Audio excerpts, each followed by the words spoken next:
Bonjour, une petite vidéo pour vous présenter ce petit ventilateur nomade. Voilà, il est muni d'une pince justement. Voilà, vous avez une petite pince pour pouvoir l'accrocher à peu près où vous voulez, hein, voilà. Après, on peut le régler un petit peu d'avant en arrière, un petit peu sur les côtés. Voilà, on peut.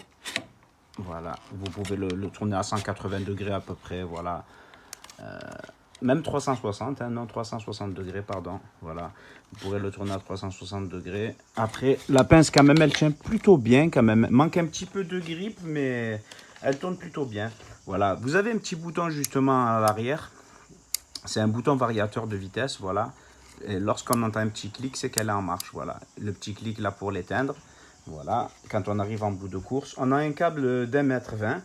Voilà, un câble à raccorder à soit une prise murale 5 volts 1 ampère, ou sinon même 2 ampères, bon ça le ferait, hein, ça marcherait. Ou sinon, bon, moi dans mon cas, personnellement, pour avoir un côté un peu plus nomade, je l'utilise avec une batterie de secours, justement, une power bank, et je le branche tout simplement. Et je peux vous dire aussi qu'elle consomme pas trop, hein, franchement.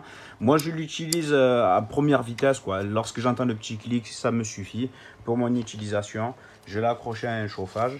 Et franchement, c'est plutôt pas mal. Bon, ça va pas faire non plus un ouragan, mais c'est suffisant, hein. Franchement, ça fait une petite brise super sympa. Voilà. Alors, là, je vais vous montrer, voilà, ça fait une petite brise. Alors, à vitesse maximum.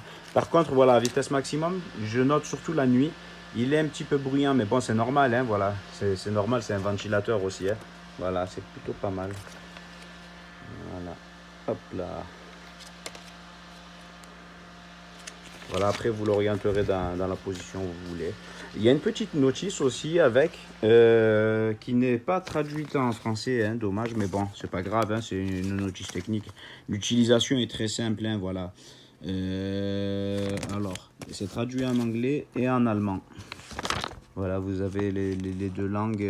Voilà, là on vous dit bien qu'il faudra nécessairement au minimum 5 volts 1 ampère, voilà, pour l'alimenter. Et c'est plutôt pas mal, franchement, de l'utiliser. Moi, je l'utilise avec cette batterie de secours. Alors, il y a aussi, justement, une possibilité de démonter, justement. Alors, je vais essayer de le faire à une main. Il y a une possibilité. Alors, voilà. Vous voyez, là, vous mettez un quart de tour sur la gauche, sur le cadran. Voilà, vous voyez, là, à ce niveau-là, hein, sur toute la circonférence, là. Voilà, vous tenez comme ceci.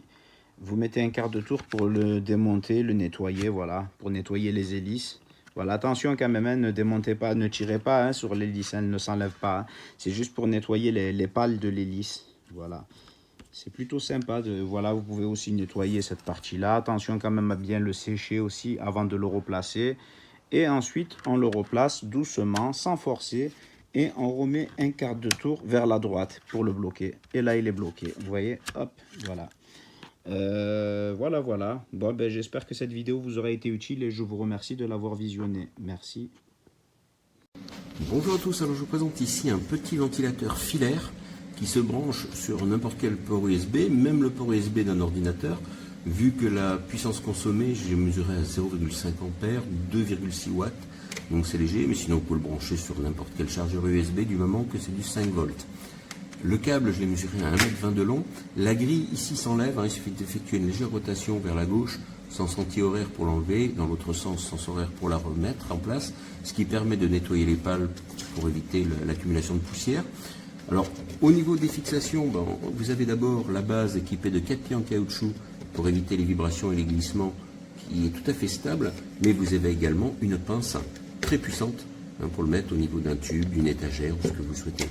Au niveau de l'orientation, eh bien, la base est ici, vous pouvez pivoter dans le sens horizontal et incliner dans le sens vertical à volonté.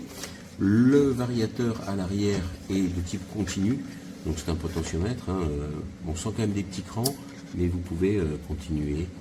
Il y a à peu près une dizaine de crans et la vitesse augmente au fur et à mesure. Voilà, je trouve la ventilation bonne et même à la vitesse maxi, il est effectivement assez silencieux. Alors c'est le printemps, bientôt l'été, la canicule arrive et l'accessoire indispensable du bureau, c'est ce petit ventilateur. J'ai choisi celui-ci en particulier parce qu'il est plein de qualité, surtout pour son support. Donc son support, il est polyvalent, je vais pouvoir le poser tranquillement à côté de mon ordinateur, comme ça, et l'orienter dans tous les sens, mais surtout, à côté de mon canapé sur ma lampe de salon. Je vais pouvoir le fixer ici, ok, sur le montant, de façon à pouvoir me ventiler tranquillement sans trop gêner. Alors, deuxième mode qualité, c'est son mode de réglage. Et ici, on a un potentiomètre avec un mode progressif.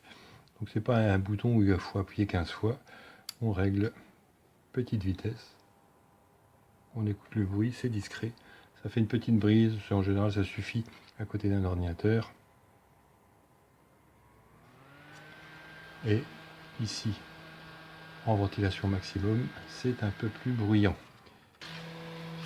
Et aucun risque, même pour un bambin, de se blesser. C'est relativement solide et c'est bien protégé de partout.